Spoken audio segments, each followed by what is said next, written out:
एक घने जंगल के पास दो राजा रहते थे। दोनों बहुत पावरफुल थे और उनकी बड़ी बड़ी आर्मीज थीं। एक दिन उनका आपस में युद्ध छिड़ गया और ये युद्ध बहुत ही भयानक था। दोनों तरफ के सैनिक बहादुरी से लड़ रहे थे। तलवारें चल रही थीं, ढालें टकरा रही थीं और पूरा जंगल युद्ध के शोर से गूंज रहा था। धूल, धुआं और चीख पुकार में यह समझना मुश्किल था कि कौन जीतेगा। घंटों तक युद्ध चला और आखिरकार एक राजा जीत गया।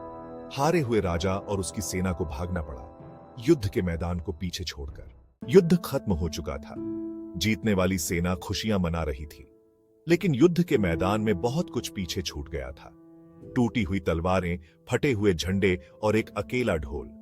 ये ढोल बहुत बड़ा था और चमकीले रंगों से सजा हुआ था।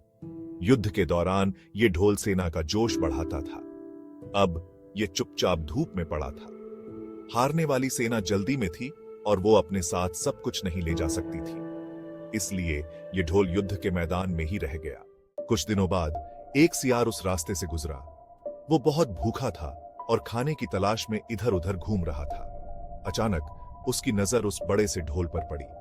सियार ने पहले कभी ऐसा कुछ नहीं देखा था। वो सावधानी से ढोल के पास गया। जैसे ही हवा चली, ढोल से एक गहरी आवाज आई, धुम। सियार डर गया, उसके रोंगटे खड़े हो गए। उसने सोचा, ये क्या है? इसके अंदर जरूर कोई बहुत बड़ा और खतरनाक जानवर होगा। सियार तुरंत भागकर अपनी सियारी के पास गया। वो हांफ रहा था और डर के मारे कांप रहा था। जल्दी आओ, मैंने जंगल में एक बहुत ही डरावनी चीज देखी है, उसने अपनी सियारी से कहा। दोनों सियार वापस उस जगह पर गए जहां ढोल पड़ा था। उन्होंने ढोल को घेर लिया।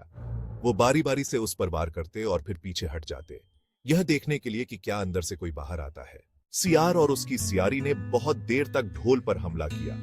उन्होंने अपने दांतों और पंजों से उसे खुरचने की कोशिश की, लेकिन ढोल खाली था।